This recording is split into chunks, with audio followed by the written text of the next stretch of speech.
હીરાનગરી સુરતમાં નકલી નોટોનો કારોબારનો મોટો ખુલાસો થયો છે, જેમાં સુરત પોલીસે હીરા ઉદ્યોગ સાથે સંકળાયેલા એક રત્ન કલાકારને ઝડપી પાડ્યો છે.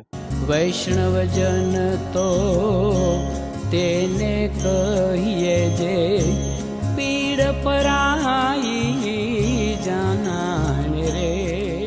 નમસ્કાર દર્શક મિત્રો, આપ જોઈ રહ્યા છો નવજીવન ન્યૂઝ. હું છું સાર્થક પટેલ ને વાત છે સુરત એસઓજી પોલીસના એસઓજીએ ગુપ્ત બાતમીના આધારે મોટી કાર્યવાહી કરતા હીરા ઉદ્યોગમાં કામ કરતા એક રત્ન કલાકારને રૂપિયા 5 લાખથી વધુ નકલી ભારતીય ચલણી નોટો સાથે ઝડપી પાડ્યો છે. પકડાયેલ આરોપીનું નામ પરેશ પુનાભાઈ હડિયા, ઉંમર 27 વર્ષ હોવાનું બહાર આવ્યું છે, જે મૂળ અમરેલી જિલ્લાના સાવરકુંડલા ગામે રહેવાસી હતો. આરોપી છેલ્લા 10 વર્ષથી પોતાના પરિવાર સાથે સુરતમાં સ્થાયી હતો અને પુણાગામ વિસ્તારમાં રહેતો હતો. આરોપી છેલ્લા 6 વર્ષથી વરાછા વિસ્તારમાં આવેલી જાણીતા હીરા કંપનીમાં રત્ન કલાકાર તરીકે કામ કરતો હતો. હીરા મજૂરીની આડમાં તે છેલ્લા 1 વર્ષથી નકલી નોટોનો કારોબાર સંડવાયેલો હોવાનું પોલીસના તપાસમાં બહાર આવ્યું છે. વધુ પૈસા કમાવાની લાલચમાં આરોપીએ આ ગેરકાયદેસર પ્રવૃત્તિ તરફ વળ્યો હતો. પોલીસ તપાસમાં ખુલ્યું છે કે આરોપી ખાસ કરીને ભીડભાડ વિસ્તારમાં ટાર્ગેટ બનાવતો હતો, જેમાં શાક માર્કેટ થઈ ગયું, નાના ગલ્લા, છૂટક દુકાનદારો અને બજાર વિસ્તારમાં ભીડનો લાભ લઈ ત્યાં નકલી નોટો જે વટાવતો હતો, જ્યાં કોઈને શંકા ન જાય. પોલીસને આરોપી પાસેથી કુલ 5,55,500 નો મુદ્દામાલ જપ્ત કર્યો, જેમાં રૂપિયા 5,03,500ની નકલી ચલણી નોટો, એક મોટોરોલા કંપનીનો ફોન અને વપરાયેલો હોન્ડા શાઇન મોટરસાઇકલનો પણ સમાવેશ થાય છે. હાલ પોલીસે આરોપીને વધુ પૂછપરછ કરી રહી છે અને નકલી નોટોનો જથ્થો જે છે તે ક્યાંથી લાવતો હતો, તે પાછળ કોઈ મોટું રેકેટ કાર્યરત છે કે નહીં તેની પણ તપાસ કરશે અને લોકોનો સંડવાયેલા છે તે બાબતની ઊંડપૂર્વક તપાસ હાથ ધરાવશે. આવો સાંભળીએ અધિકારીએ શું કીધું.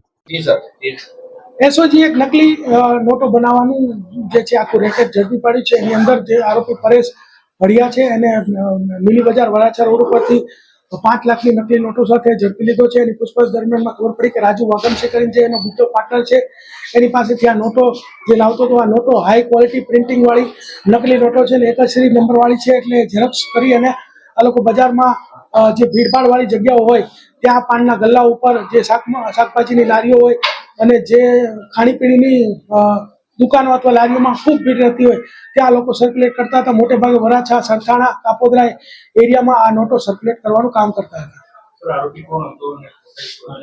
આરોપી જે છે એ પૂનમ હડિયા કરીને જે છે એ હતો અને એની પ્રોફાઇલ એ છે કે રત્ન કલાકાર છે, 6 વર્ષથી કિરણ ડાયમંડમાં કામ કરે છે અને 1 વર્ષથી આજે છે નકલી નોટો વટાવવાનું કામ કરે છે. જે ભીડભાડ વાળી જગ્યાઓ હોય ત્યાં અથવા તો જે ખાણીપાણીની લારીઓ અથવા દુકાનો હોય કે જ્યાં ખૂબ ભીડ રહેતી હોય ત્યાં આ છૂટક આ નોટો વટાવતો હતો. એ રીતે છૂટક વટાવતો હતો અને અત્યાર સુધીમાં એની પૂછપરછ દરમિયાનમાં જાણવા મળ્યું છે કે આ જે છે ટોટલ 1 વર્ષમાં એને 25 લાખની આવી રીતે છૂટક નોટો વટાઈ છે. અને જે રાજુ વાગમસી કરીને જે એનો પાર્ટનર છે સાવરકુંડલાનો છે અને આ બંનેની 75-25ની ભાગીદારી હતી. સર, કેટલા પૈસા લીધો નોટ વટાવવાનો? નોટ તો 500 રૂપિયાની નોટ હોય તો એને 500 રૂપિયાની વસ્તુ આવે.